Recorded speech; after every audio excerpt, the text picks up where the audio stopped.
से जिद कर रहा था कि श्रवण भैया से मिलना है। अब तुम्हें देख के इसकी स्माइल देखो। श्रवण बेटा, तुम थोड़ी देर बैठ के इसके साथ गप्पे शप्पे मार सकता हूँ? बिल्कुल आंटी। ओए चैंप, कैसा है? बिल्कुल बढ़िया। कंचन बेटा, श्रवण के लिए चाय बना के लाओ।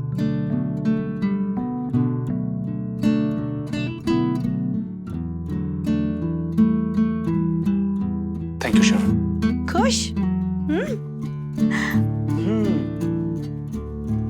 देख यार वीर, बात है ऐसी, मुझे ना मेरे फाइटर दोस्त बीमार बिल्कुल पसंद नहीं है, क्योंकि तू और मैं, हम लोग ना बहादुर टाइप लोग हैं, समझा?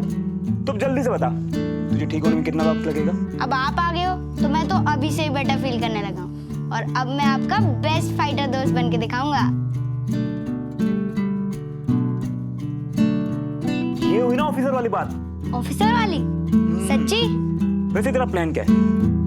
आर्मी? Air force? अरे वाह।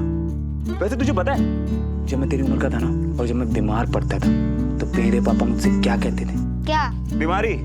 और खोते एन्ना खा के बीमारी मुझे खुद बोले कि बख्श दे काके बख्श दे, और बीमारी ना करके भाग जाती थी, समझा?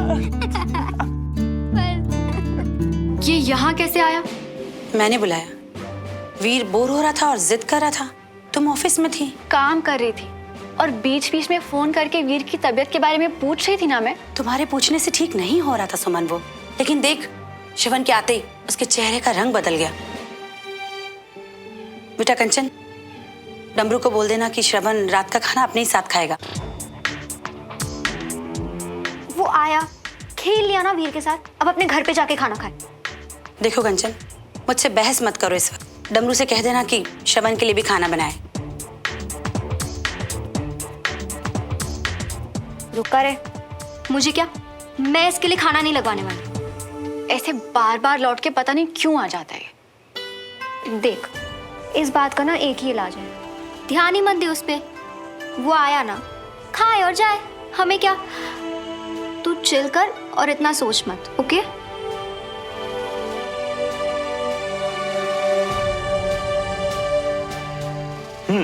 तो फिर मैंने उसे बोला धक्का मार, उसने धक्का मारा, कुछ नहीं हुआ।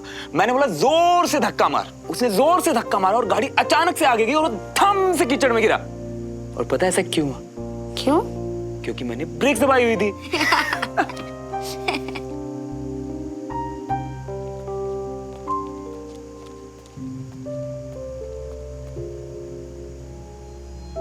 ला बेटा, अब मेरा फाइटर बच्चा खाना खाएगा। वीर, अरे बुखार चेक करवाओ दीदू से, ज्यादा शैतानी मत करो। शैतानी किए बिना बैठता कहाँ है ये? श्रवण बेटा, अगर मुझे पहले से पता होता तो मैं अपने हाथों से तुम्हारे लिए कुछ अच्छा सा बनाती। नहीं आंटी, बिल्कुल ठीक है, कोई प्रॉब्लम नहीं। चाची, बुखार अब भी कम नहीं हुआ, मुझे निमोनिया लग रहा है। निमोनिया? बेटा पानी लो, पानी पियो। चाची, आज क्या सब्जी बनी है? मशरूम की।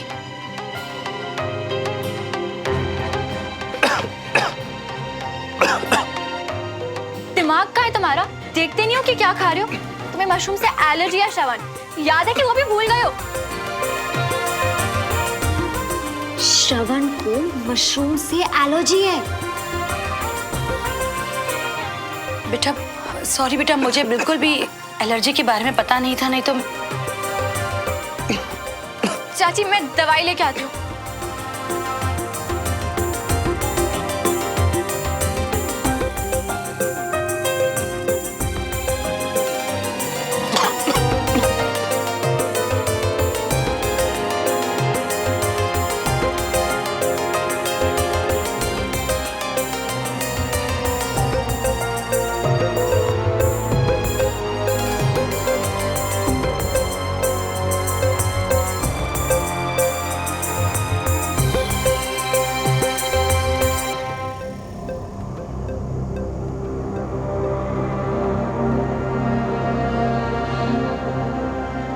बेटा श्रवण, आप ठीक हो ना तुम?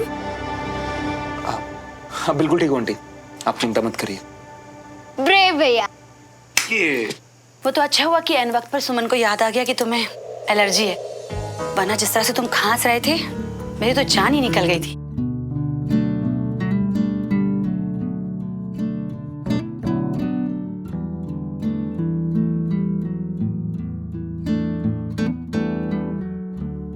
डमरू, ये सब ले जाओ और श्रवण के लिए कुछ अच्छा बनाओ।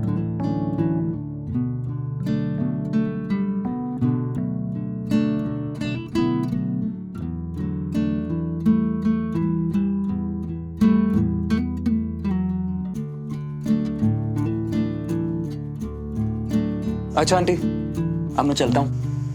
कल नहीं प्लीज भैया, प्लीज मत जाओ ना।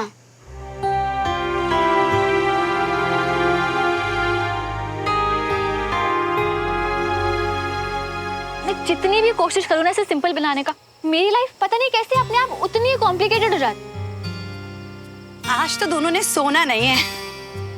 अच्छा सुन, वीर बहुत जिद कर रहा था तो मैंने श्रवण को कह दिया है कि आज वो यहीं रुक जाए। मम्मी, चाची, हम लोग हैं ना वीर का ध्यान रखने के लिए, और आप ऐसे बाहर वालों को क्यों बोल रहे हो कि सुमन बेटा, वीर उस दोस्त के साथ खुश है, अच्छा महसूस कर रहा है। पर मम्मी कंचन फिर से बहस। अच्छा सुनो, तुम दोनों में से कोई भी एक है ना, सोने से पहले श्रवण को तकिया और कंबल दे देना, ठीक है? भूलना नहीं। Good night.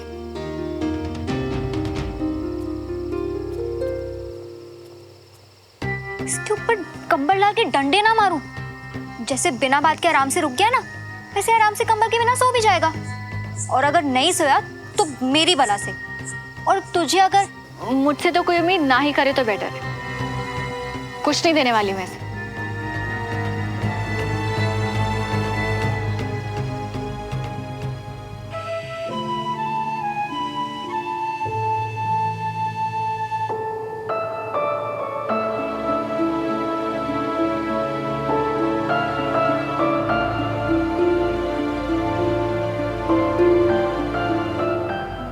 श्रवण भैया, क्या हुआ? आप कहाँ जा रहे हो?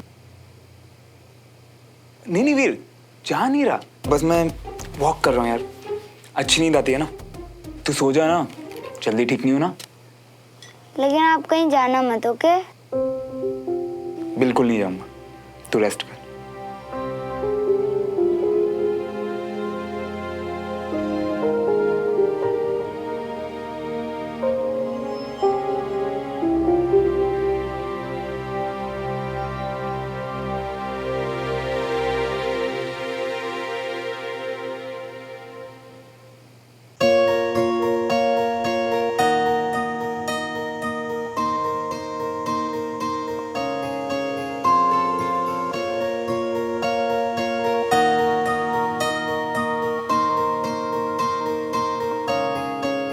दिल की धड़कन में रहेगा तेरी ही यादों का सिलसिला।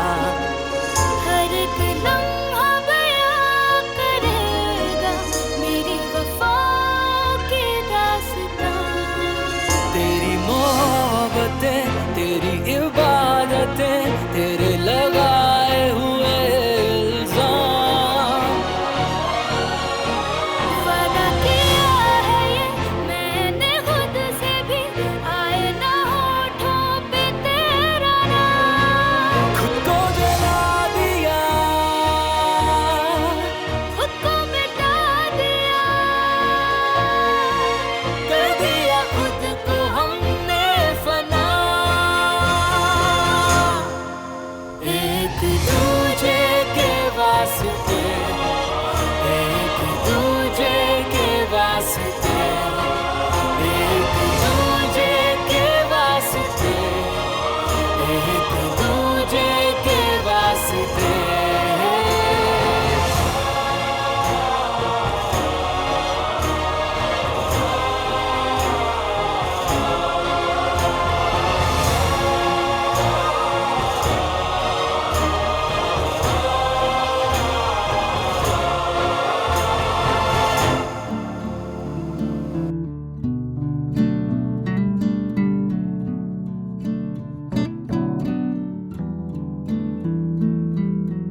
बुखार कम है। शाबाश वीर।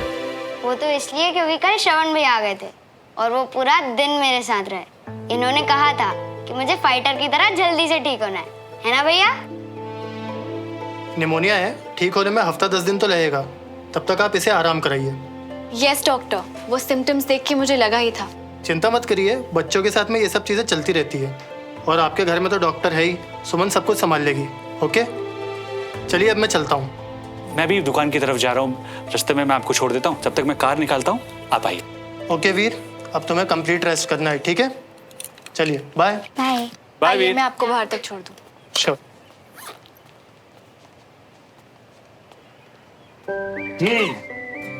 तो अब बता, मेरा चैंप कैसा है? एकदम फिट कैप्टन।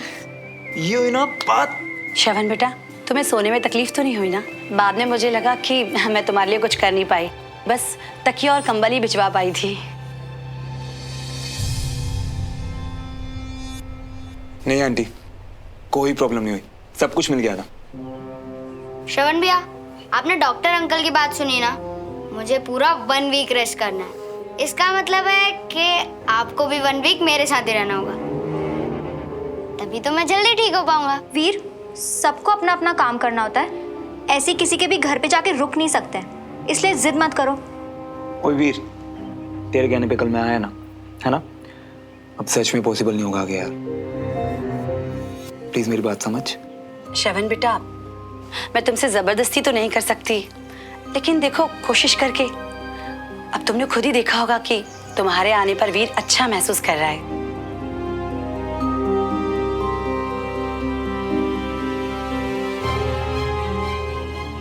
आंटी, मुझे खुद वीर के साथ बहुत अच्छा लगता है, पर सच में आगे पॉसिबल नहीं हो पाएगा। वो क्या है ना, मुझे घर शिफ्ट करना है एंड कल मेरे नए ओनर आ जाएंगे, और मुझे कहाँ शिफ्ट करना है ये तो अभी मुझे खुद नहीं पता। हो, आपने अभी तक घर नहीं ढूंढा? एक्चुअली आंटी, मुझे यहाँ इतने दिन रुकना ही नहीं था। वो तो बस ये चोट की वजह से यहाँ रुकना पड़ा। फिलहाल अभी किसी होटल में शिफ्ट कर रहा हूँ जो कि यहाँ से दूर है। तो बेटा, तुम्हें दूर जाने की जरूरत ही क्या है? देखो, तुम रेंट पर घर ढूंढ रहे हो जो तुम्हें नहीं मिल रहा, और हम किराएदार ढूंढ रहे हैं जो हमें नहीं मिल रहा। तो तुम यहाँ शिफ्ट हो जाओ ना, वीर को भी अच्छा लगेगा, है ना वीर? 1 मिनट चाची, इसकी कोई जरूरत नहीं है। वीर कल मिला इनसे और अब बस जिद कर रहे हैं, इसलिए आप। जान पर खिलकर जान बचाई श्रवण ने वीर की, तो पक्का रिश्ता तो बनता है ना वीर और श्रवण का। यस भैया, ये बेस्ट आइडिया है। पर हम तो किराएदार ढूंढ ही नहीं रहे ना। हम घर बेच नहीं सकते, पर घर को किराए पर तो चढ़ा सकते हैं ना बेटा। तो फिर मैं वो ही कर रही हूँ। और तूने ही तो कहा था कि इस घर को बेचने की बात के अलावा तू मेरी हर बात मानेगी, है ना? चाची, मेरे हिस्से का आप और कुछ भी ले लीजिए, इसके अलावा मैं आपकी हर बात मानने के लिए तैयार हूँ। बस ये घर नहीं बिकेगा। और श्रवण बेटा, हमें भी तसल्ली रहेगी कि तुम हमारे पहचान के हो, और किराए वगैरह की बात हम लोग बाद में कर लेंगे आराम से। अब हाँ या ना फैसला तुम्हारे हाथ में। एक रात किसी को झेलना और बात है, लेकिन रोज रोज वो भी 24 घंटे, this is impossible for me. Shravan और मैं, हम स्कूल में साथ थे, फिर एक दूसरे को पसंद भी करने लगे, पर मेरे लिए वो बचपना था, स्टूपिडिटी थी। It really meant nothing to me. अब मैं चाहता हूँ कि मैं उसकी लाइफ में रहूं, उसे उसके बचपने की बेवकूफियां याद दिलाता हूं।